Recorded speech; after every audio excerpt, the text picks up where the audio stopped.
مجرا کر رہے ہیں مسلمان نوجوان بچے اور بچیوں کے دیکھنے سے فرصت ملے تو ہم ذرا وہ لمبی سی پوسٹ پڑھ لیتے، ہمیں تو فرصت ہی نہیں ہے۔ وہ ایک خط ہے جس کا عنوان ہے کہ تڑپتی اور سسکتی ہوئی تمہاری مائیں بہنیں اور بیٹیاں۔ ایک بچی نے وہ خط لکھا گمنام نام سے، جس پہ کوئی اس نے نام نہیں ڈالا، لیکن اس نے اپنے حالات بتا کر پوری دنیا کے مسلمانوں کو جھنجھوڑا۔ ایسے بے شمار خط ہیں جو اگر آپ کو پڑھ کر سنا دیے جائیں تو خون کے آنسو آدمی روئے، لیکن ہمارے سماج کا جہیز جیسا ناسور اس کے تعلق سے ایک بیٹی نے خط لکھا ہے پوری امت مسلمہ کے نام۔ ذرا سا میں وہ پڑھ کے سناتا ہوں اور پھر اس کے بعد ہم لوگ اپنا تجزیہ کریں گے۔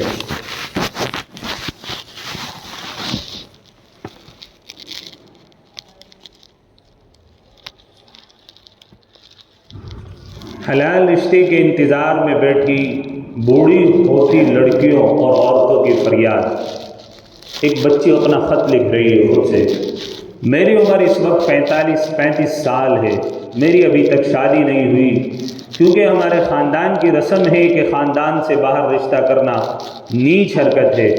خاندان کے بڑے بوڑھے جب آپس میں بیٹھتے ہیں تو بڑے فخری انداز میں کہتے ہیں کہ 7 پشتوں سے اب تک ہم نے کبھی خاندان سے باہر رشتہ نہیں کیا۔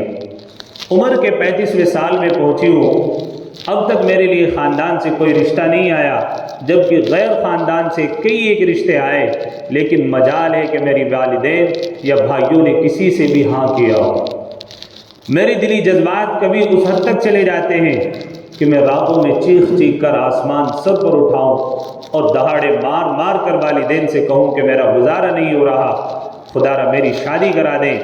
اگرچہ کسی کالے کلوٹے چور سے ہی لیکن حیا اور شرم کی وجہ سے چپ ہو جاتی ہوں۔ میں اندر سے گھٹ گھٹ کر زندہ ناش بن گئی ہوں۔ شادی بیاہ وہ تقریبات میں جب اپنی ہمجولیوں کو ان کے شوہروں کے ساتھ ہنستے مسکراتے دیکھتی ہوں تو دل میں دردوں کی ٹیسیں اٹھتی ہیں۔ یا خدا ایسے پڑھے لکھے جاہل ماں باپ کسی کو نہ دینا جو اپنی خاندان کی ریت اور رسم و رواج کو نبھا کر اپنی بچیوں کی زندگیوں کو برباد کر دیں۔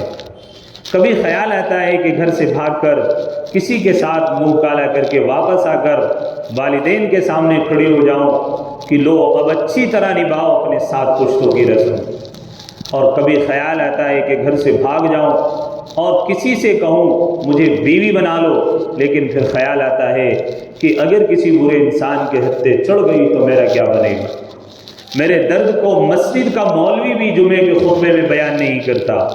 اے مولوی صاحب ذرا آپ بھی سن لیں، رات کو جب ابا حضور اور اماں ایک کمرے میں سو رہے ہوتے ہیں، بھائی اپنے کمرے میں بھابھیوں کے ساتھ آرام کر رہے ہوتے ہیں، تو مجھ پر کیا گزرتی تب صرف میں اکیلی ہی جانتی ہوں۔ اے حاکم وقت تو بھی سن لے، فاروق اعظم کے زمانے میں رات کے وقت جب ایک عورت نے درد کے ساتھ یہ اشعار پڑھے جن کا مفہوم یہ تھا، اگر خدا کا ڈر اور قیامت میں حساب دینے کا ڈر نہ ہوتا تو آج رات اس چارپائی کے کونوں میں ہلچل ہوتی، مطلب میں کسی کے ساتھ حرام زنا ہم بستری کر رہی ہوتی۔ فاروق اعظم نے جب یہ اشعار سنے تو تڑپ اٹھے اور ہر شوہر کے نام یہ حکم نامہ، ہر شہر کے نام یہ حکم نامہ جاری کیا، شوہر کے نام یہ حکم نامہ جاری کیا کہ کوئی بھی شوہر اپنی بیوی سے 3 مہینے سے زیادہ دور نہ رہے۔ اے حاکم وقت، اے میرے ابا حضور، اے میرے ملک کے مفتیوں، اے میرے محلے کے مسجد کے امام صاحب، اے میرے شہر کے پیر صاحب، میں کس کے ہاتھ اپنا لہو تلاش کروں؟ کون میرے درد کو سمجھے گا؟ میری عمر 35 سال کی عمر گزر گئی، لیکن میرے ابا کا اب بھی وہی رٹ ہے کہ میں اپنی بچی کی شادی خاندان سے باہر ہرگز نہیں کروں گا۔ اے خدا تو گواہ رہنا، بے شک تو نے میرے لیے بہت سے اچھے رشتے بھیجے، لیکن میرے گھر والوں نے وہ رشتے خود ہی ٹھکرا دیے۔ اب کچھ سال بعد میرا ابا تسبیح پکڑ کر یہی کہے گا کہ بچی کا نصیب ہی ایسا تھا۔ اے لوگوں مجھے بتاؤ، کوئی شخص تیار کھانا نہ کھائے اور بولے تقدیر میں ایسا ہی تھا تو کیا تم اس کو پاگل کہو گے یا عقل مند؟ اللہ پاک نوالے تو منہ میں نہیں ڈلوائے گا۔ یوں تو اس مثال کو سامنے رکھ کر سوچیں کہ میرے اور میری جیسی کئی عورتوں کے لیے اللہ نے اچھے رشتے بھیجے، لیکن والدین نے یا بعد نے خود ہی ٹھکرا دیے، اب کہتے پھرتے ہیں کہ نصیب میں کچھ ایسا ہی لکھا تھا۔ یہ اس امت کی ایک بیٹی کا درد ہے، یہ اس امت کی ایک ماں کا درد ہے یہ اس امت کی ایک بہن کا درد ہے جو آپ سے اور میرے سے گلا کر رہی ہے، جو آپ سے میرے سے شکوہ کر رہی ہے کہ ہاں تم تو وہ امت مسلمہ کے نوجوان تھے کہ اگر کسی کی ایک بیٹی کے اوپر آنچ جایا کرتی تھی آپ ملک نہیں دیکھتے تھے، آپ ملکوں کو فتح کرتے ہوئے اس بچی کی عصمت کی حفاظت کر لیا کرتے تھے۔ آج آپ کے گلی محلوں میں، آج کے پڑوس میں ایسی کتنی دوشیزائیں اپنے گھروں میں بیٹھی ہیں جو رات کے وقت میں سسکیاں بھرتی ہیں لیکن کوئی ان کی فریاد کو سننے والا نہیں ہے اور کوئی ان کی فریاد کو پہنچنے والا نہیں ہے۔ اور جو ہمارے سماج نے جو رسم و رواج بنا دیے ہیں اور جن رسم و رواج اور ریتی رواج کو پورا کرنے میں لگے ہوئے، اس کی وجہ سے ان کی زندگیاں برباد ہو رہی ہیں۔ اور پھر ہم اپنے آپ اپنے اس ملک میں جو نتائج دیکھ رہے ہیں وہ کسی کو آشکار کرنے کی ضرورت نہیں ہے، سب جانتے ہیں کہ اس وقت ملک میں کیا چل رہا ہے اور ہماری بہن بیٹیاں کس طرف رخ اپنا رہی ہیں۔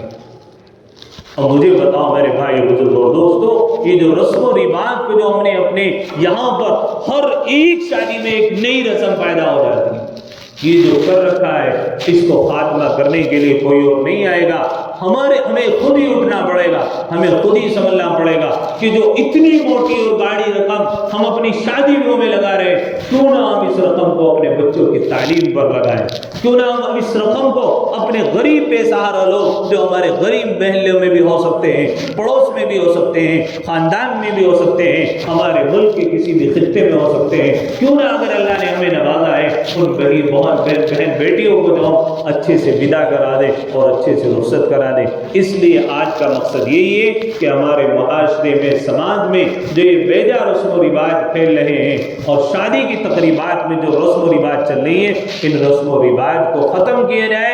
ان رسم و رواج کو ختم کرنے کے لیے کوئی نہیں آئے گا، مجھے خود ٹھاننا پڑے گا، میں خود ختم کروں گا کہ آج کے بعد یہ ہلدی کی رسم میرے گھر میں نہیں ہوگی، میں خود ختم کروں گا آج کے بعد میرے بیٹے کا نکاح سنت کے مطابق ہوگا، میں خود ختم کروں گا کہ آج کے بعد میں اپنی بہن کا نکاح کروں گا تو سنت کے مطابق کروں گا، آج کے بعد میرے گھر میں کسی طرح کے بیجا رسم و رواج نہیں ہے۔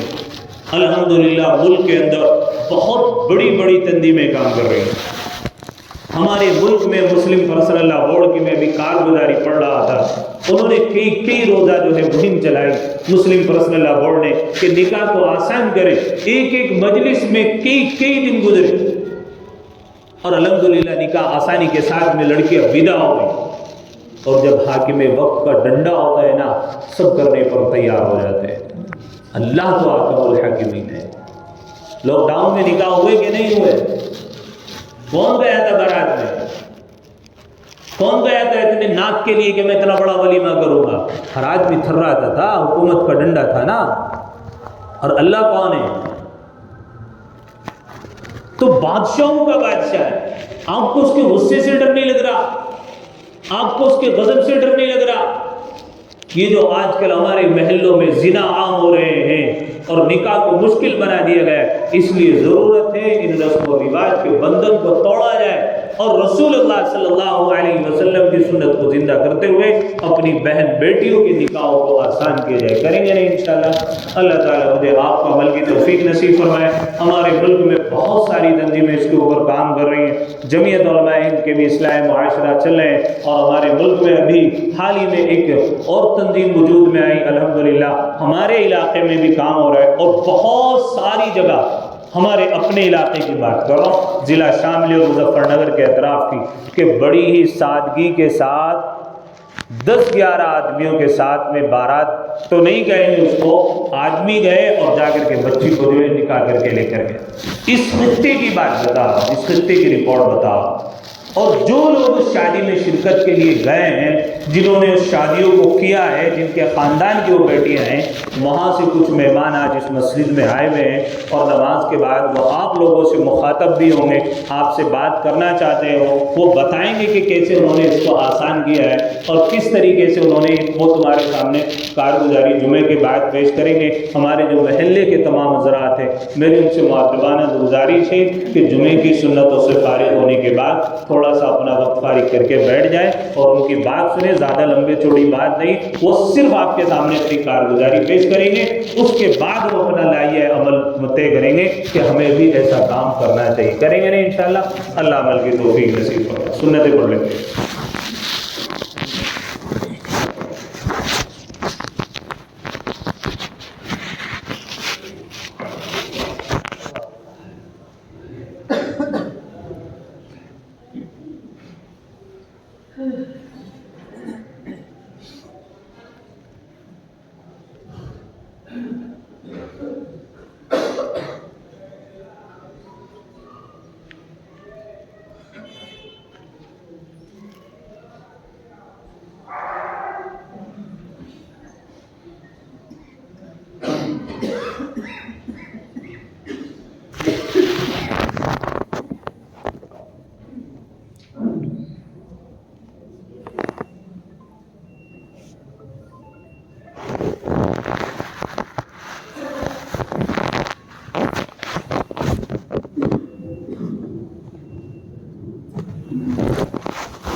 Thank you.